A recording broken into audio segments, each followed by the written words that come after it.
Bapak, Ibu, saudara-saudari yang dikasihi Tuhan, semoga di siang hari ini kita semua dalam keadaan sehat walafiat. Judul renungan singkat pada siang hari ini adalah Superwoman.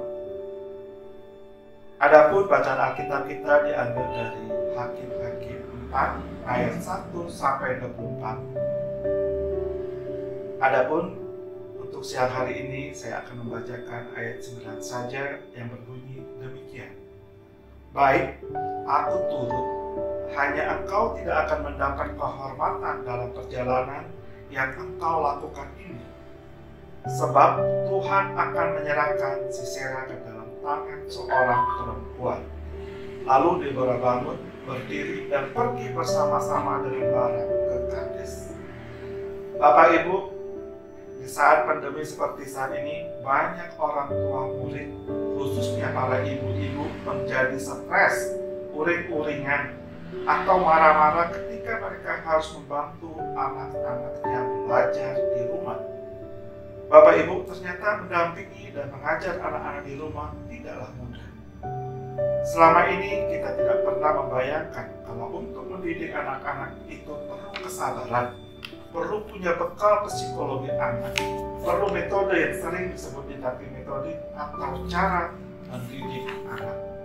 Maka sudah sepantasnya lah kalau kita berterima kasih kepada guru-guru kita yang telah mengantarkan kita hingga kita menjadi seperti saat ini. Dan sudah sewajarnya lah kalau pemerintah menganugerahi mereka sebagai guru tanpa tanda jasa. Bapak Ibu, suatu hari Thomas Alva Edison pulang dari sekolah. Dia membawa sepucuk surat dari sekolah untuk ibunya. Sesuai amanat dari gurunya, Thomas Alva Edison menyerahkan surat itu langsung kepada ibunya. Sang ibu dengan sedikit heran kemudian menerima surat tersebut dan membacanya. Tak begitu lama tampak wajah ibunya berubah. Ia menangis, kemudian membaca kembali surat itu dengan suara keras agar didengar anaknya. Dengan bibir sedikit bergetar, sang ibu membaca surat itu. Anakmu itu adalah seorang anak yang jenius. Sekolah ini terlalu kecil untuk dia, dan sekolah tidak memiliki guru yang cukup baik untuk melatih dia. Silakan ibu mengajarinya sendiri. Sejak saat itu Thomas Alva Edison tidak pernah bersekolah lagi. Bertahun-tahun kemudian, singkat cerita, sang ibu sudah meninggal. Thomas Alva Edison bertumbuh menjadi dewasa, dan dia sudah menjadi orang yang sangat terkenal karena dia menjadi penemu terbesar abad ini. Banyak sekali hasil temuannya yang bermanfaat untuk umat manusia. Salah satu hasil temuannya yang sangat fenomenal adalah lampu pijar. Suatu hari Thomas Alva Edison melewati lemari tua peninggalan ibunya. Tanpa sengaja dia melihat surat yang terlipat yang dulu pernah dititipkan untuk ibunya. Kemudian dia membuka dan membaca surat itu. Alangkah kagetnya Thomas Alva Edison membaca surat itu. Ternyata bunyi surat itu adalah, anakmu sakit mental. Kami sudah tidak bisa membiarkan anakmu hadir di sekolah kami. Dia diusir. Setelah membaca surat itu, Thomas Alva Edison menjadi emosional dan kemudian dia menulis di buku hariannya, Thomas Alva Edison adalah anak sakit mental yang oleh ibunya diubah menjadi anak jenius abad ini. Bapak Ibu yang dikasihi Tuhan, pesan moral dari cerita di atas bahwa dengan berhikmat seperti khotbah minggu kemarin dan cinta sang ibu yang tulus berhasil mendidik anaknya dari seorang yang berpenyakit mental menjadi anak ajaib yang mengubah nasib dan masa depan anak itu, bahkan dapat mengubah dunia.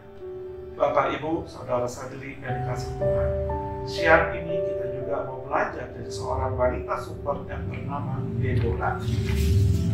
Deborah adalah satu wanita tangguh yang dicatat Alkitab.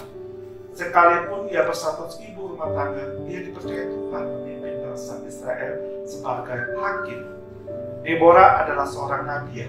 Dia istri dari Lapidot. Ia memerintah sebagai hakim atas orang Israel. Di bawah pohon kurma di pegunungan Efraim, ia biasa menjalankan tugasnya. Banyak orang datang kepadanya membawa masalah. Deborah memberi nasihat dan solusi untuk setiap permasalahan yang mereka alami. Sebagai nabi, ia menjadi penyambung lidah Tuhan, menerima petunjuk atau nubuatan dari Tuhan untuk disampaikan kepada bangsa Israel. Dalam kepemimpinan Deborah ini, bangsa Israel hidup damai dan aman selama 40 tahun. Pada waktu itu, bangsa Israel berada dalam penindasan Raja Kanaan selama 20 tahun. Suatu hari Deborah memerintahkan Barak, pemimpin bangsa Israel, untuk menyerang Sisera. Sisera adalah kepala pasukan Raja Kanaan, tapi Barak merasa ragu untuk memimpin berperang sendirian. Karena itu ia bersikeras meminta kepada Deborah untuk turut maju ke medan perang. Barak dengan sangat memohon kepada Deborah, "Jika engkau turut maju berperang, aku pun akan maju. Tetapi jika engkau tidak turut maju, aku pun tidak maju." Permintaan Barak ini direspon baik oleh Deborah. Deborah rela turun gunung tanpa rasa takut. Deborah maju berperang bersama prajurit Israel untuk membela umat Tuhan. Kehadiran Deborah dalam peperangan benar-benar menjadi pendorong dan penyemangat, bahkan berpengaruh besar bagi para prajurit Israel untuk berperang melawan musuh-musuh.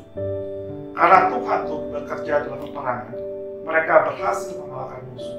Hal ini menunjukkan bahwa Deborah benar-benar menjadi sosok panutan dan sangat dihormati rakyatnya. Bapak Ibu yang dikasihi Tuhan, kualitas rohani dan kualitas kepemimpinan yang berjalan beriringan benar-benar akan menjadi kunci sukses bagi Deborah dalam memimpin bangsa Israel. Sebagai nabi, Deborah sangat peka akan suara Tuhan, dan sebagai pemimpin ia tidak hanya sekedar berteori, tapi ia berani turun ke lapangan dan melakukan kerja nyata. Deborah adalah sosok nabi yang selalu melibatkan dan mengandalkan Tuhan dalam segala hal, dan dia berhasil memimpin bangsa Israel. Terima kasih, Tuhan Yesus memberkati. Amin.